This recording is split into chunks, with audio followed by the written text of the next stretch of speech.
Welcome to my healing space.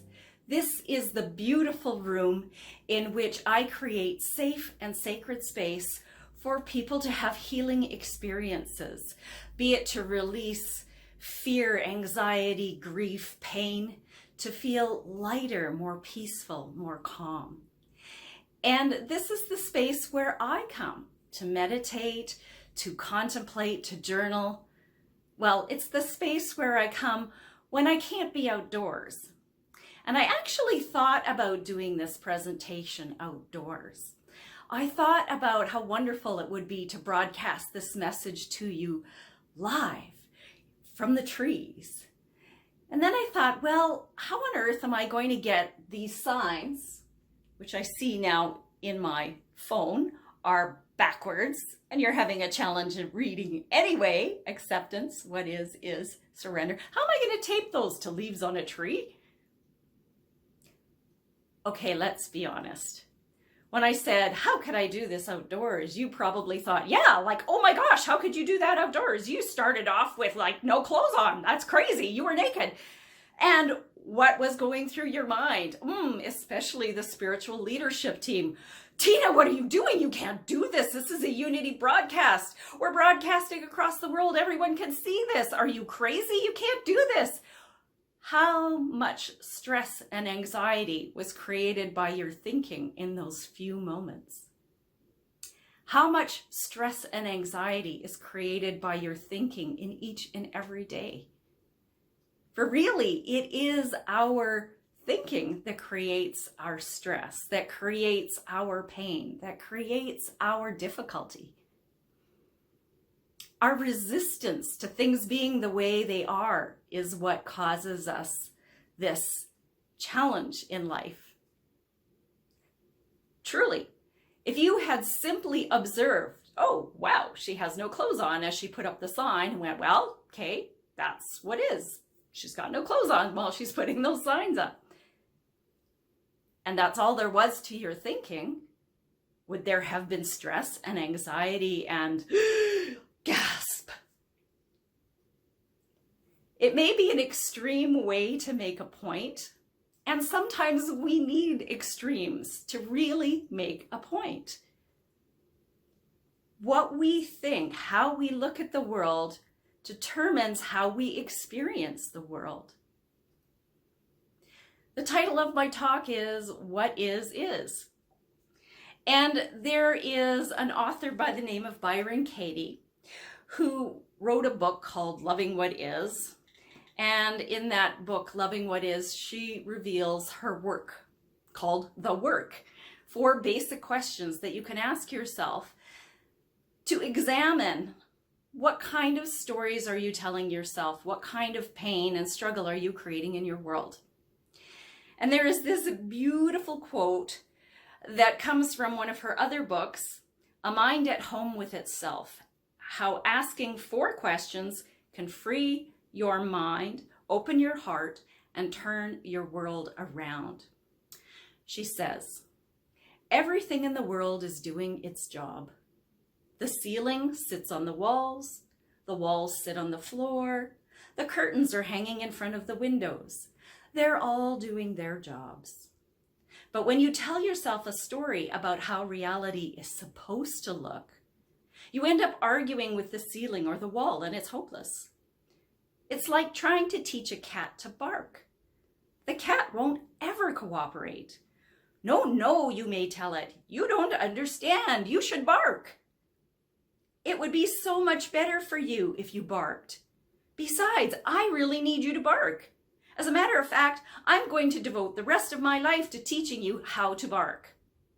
And many years later, after all your sacrifice and devotion, the cat looks up at you and says, meow. So many of us experience so much resistance to what is in life. And we want to change what is. We think things should be different than they are. But should they be? If they should be, then they would be. At least that's one theory. And it's a theory that has brought more ease and grace into my life. Now, I'm not perfect. I can't even pull this off on a daily basis. But when I am able to remember, wow, how I am looking at this is creating my reality, then I can choose to change how I'm looking at it.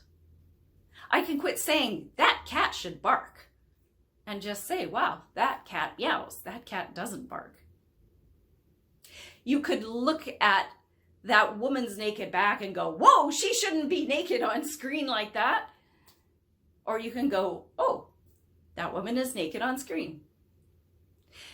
You can say this whole COVID thing shouldn't be happening, and we shouldn't have to wear masks, and we shouldn't have to do this and that, and everything is a violation of rights, and all of that creates your suffering.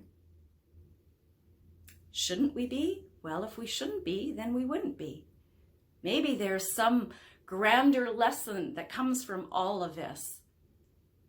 That's a plan greater than we can know at play. Now, when we question, when we have resistance to what is, sometimes it brings up anger.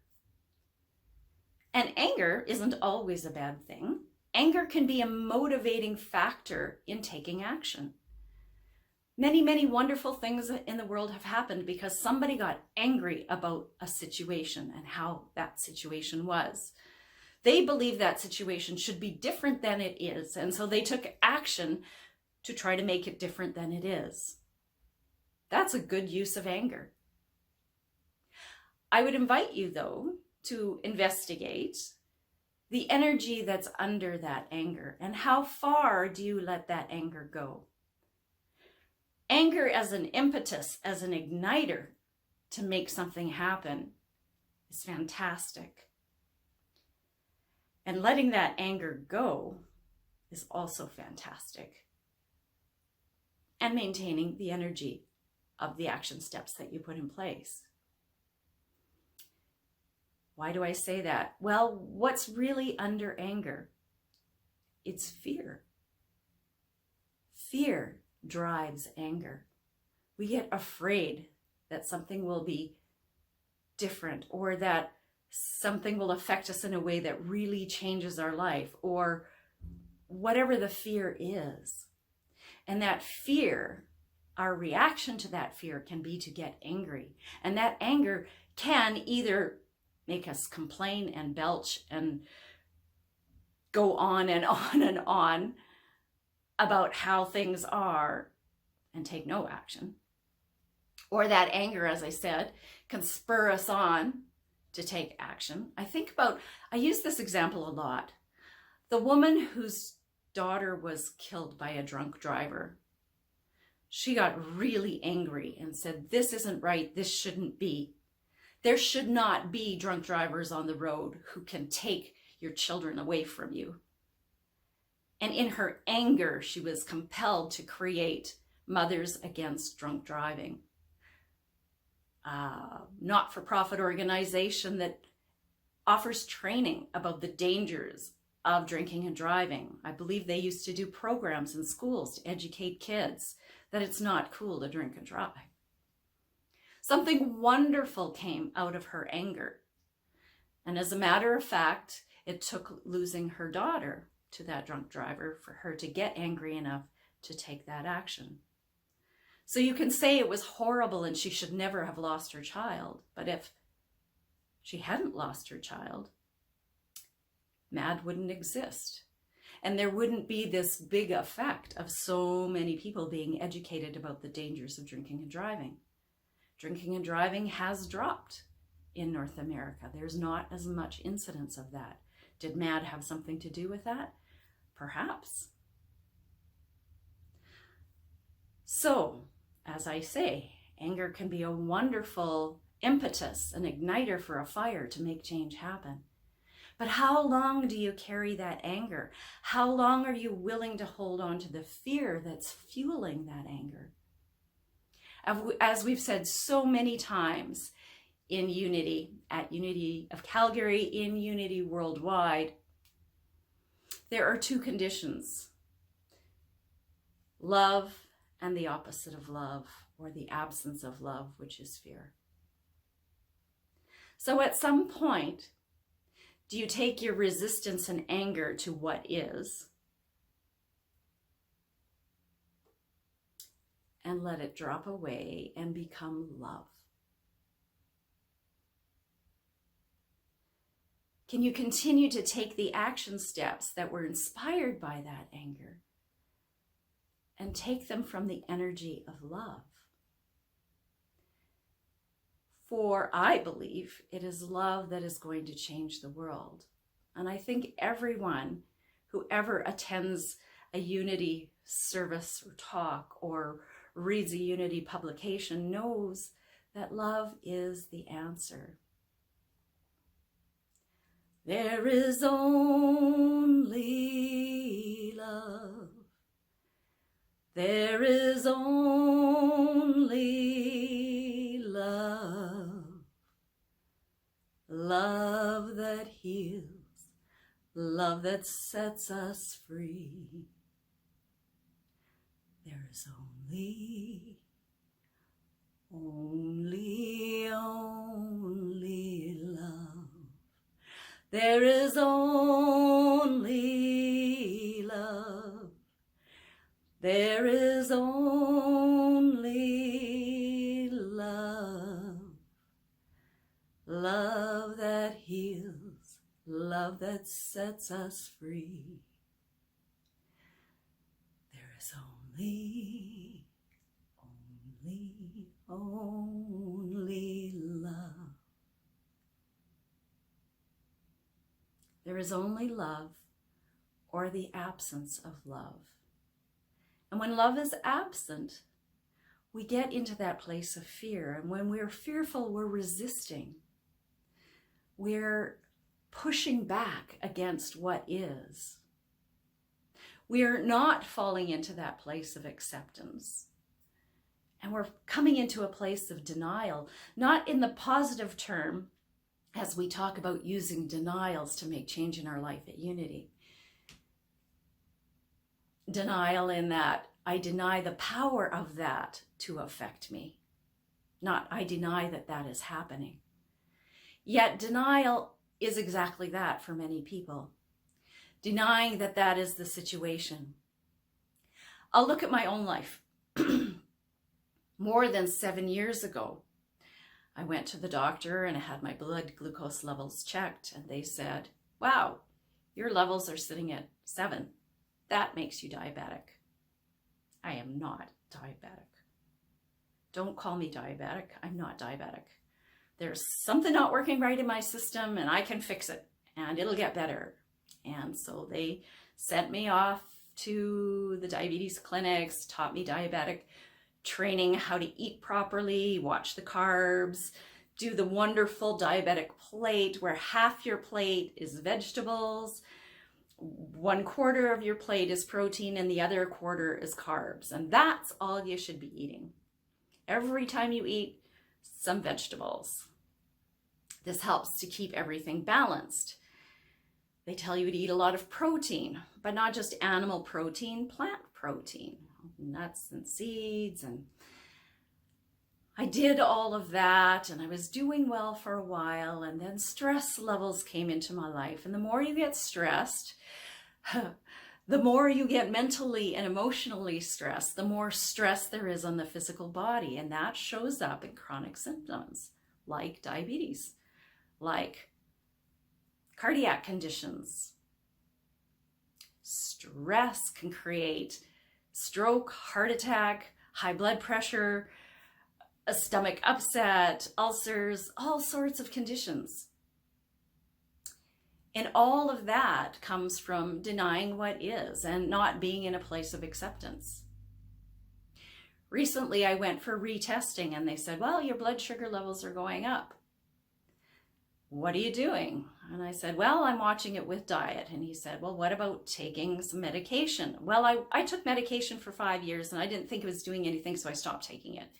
The doctor explained why I shouldn't just stop taking it, because as you get older, your body produces less and less insulin. So if you were producing less insulin to begin with, and it continues to produce less, your blood sugar levels are going to continue to raise, and you're going to be putting yourself at risk for more and more of those conditions. So I took a deep breath and I said, okay, what is. I have high glucose levels. My body is probably not producing the insulin it needs to or utilizing that insulin in the way it needs to. I stepped into acceptance.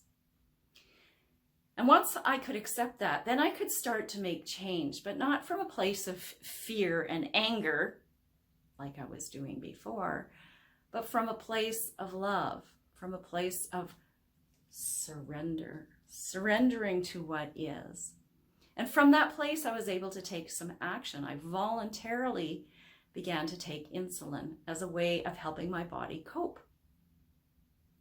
And lo and behold, my insulin levels are dropping. My blood sugar levels are dropping as I'm supplementing my body with insulin, until I came to that place of acceptance and surrendering to what is. I actually couldn't take any more action. So I invite you to take a moment and look at your life. Where is that happening for you? Where are you resisting? Where could you come to the place of accepting what is? Surrendering to the state of what is. And that doesn't mean giving up, doesn't mean giving in. It means accepting what is so that you can make a conscious choice from a place of love about the action to take that may be able to change that. We all know the story of how Myrtle Fillmore, the founder of Unity, healed her body with her affirmative prayer, with her thinking. She started seeing her body in a loving way as healthy and whole. And she healed herself against all odds of what the medical profession said was possible. We may not all have that level of commitment yet. It's simply a choice. It's a willingness to surrender to taking the steps from a place of love instead of from a place of anger or fear. So with this idea of surrender, I'd like to take us into a bit of a meditation right now. And we'll begin by listening to Anthony serenade us, and I invite you to sing along.